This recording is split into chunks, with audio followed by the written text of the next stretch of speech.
Throughout history, certain voices rise above the noise of their age, and Plato was that voice for ancient Greece.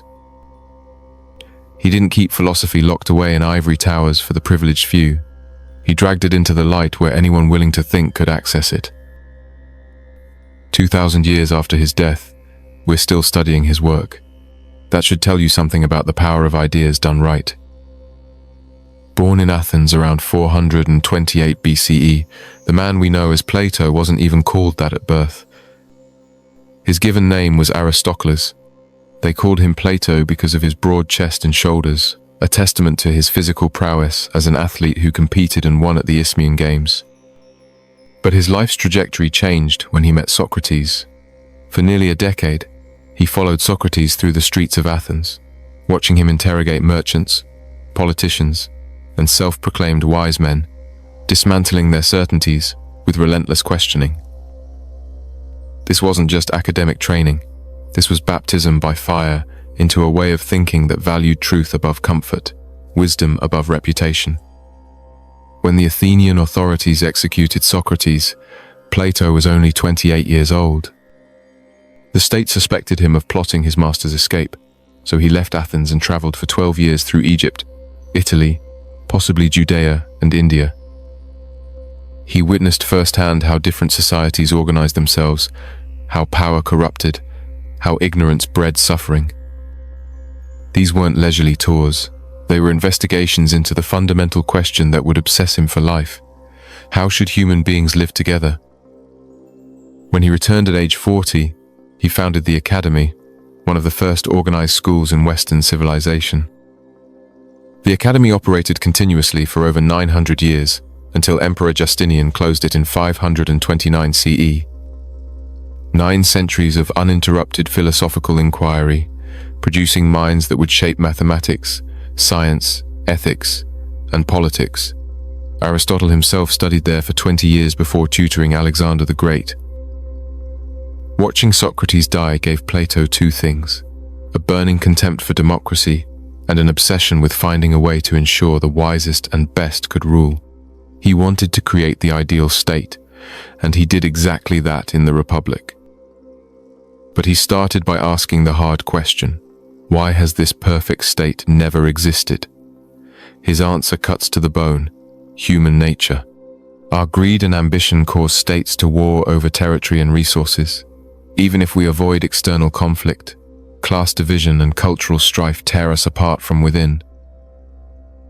Look at the cycle. Aristocracy concentrates power too narrowly and collapses into oligarchy. Oligarchy fails when the reckless pursuit of wealth accumulates currency in few hands, breeding rage in the many. Revolution follows inevitably. Democracy emerges when the poor overthrow their oppressors and distribute freedom and power equally. But democracy carries its own fatal flaw: the failure to educate the people adequately, allowing demagogues to seize power. Once these ill-informed leaders thrust the state into chaos, the desperate masses cry out for order.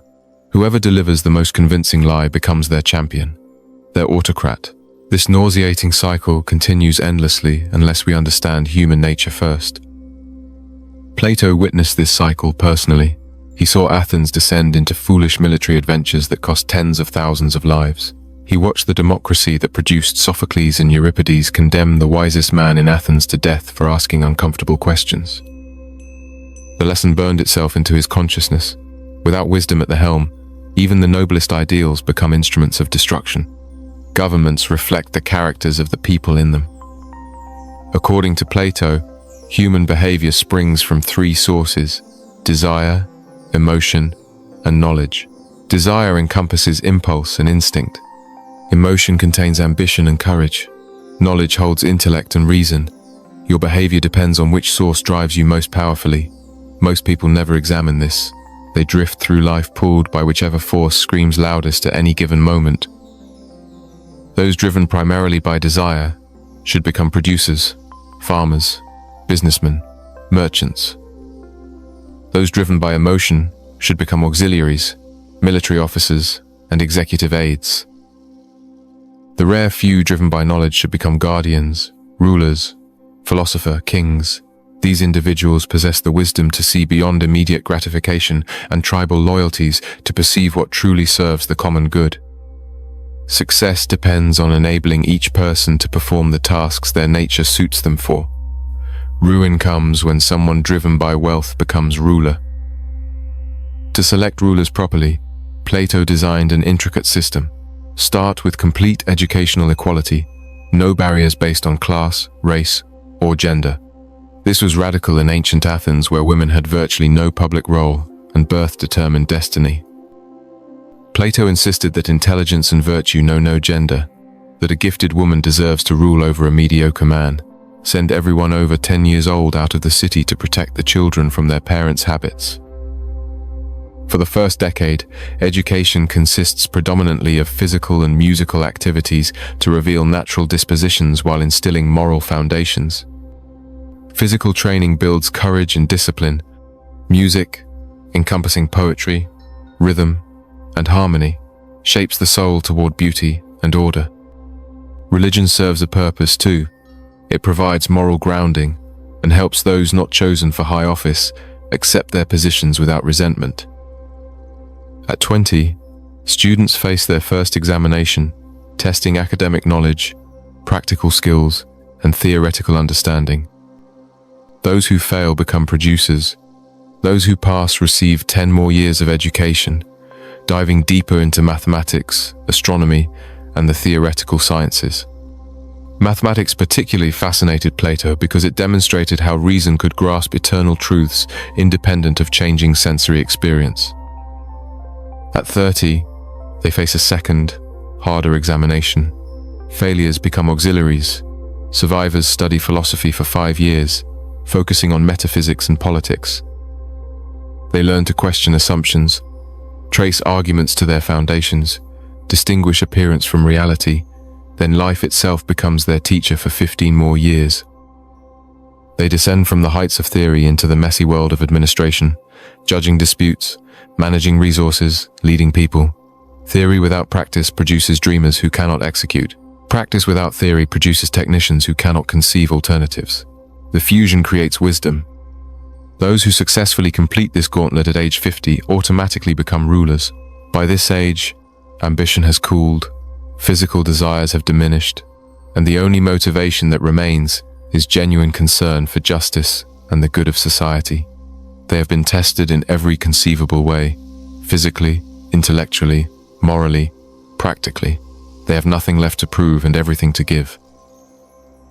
This system eliminates discrimination based on social status, because everyone competes on merit.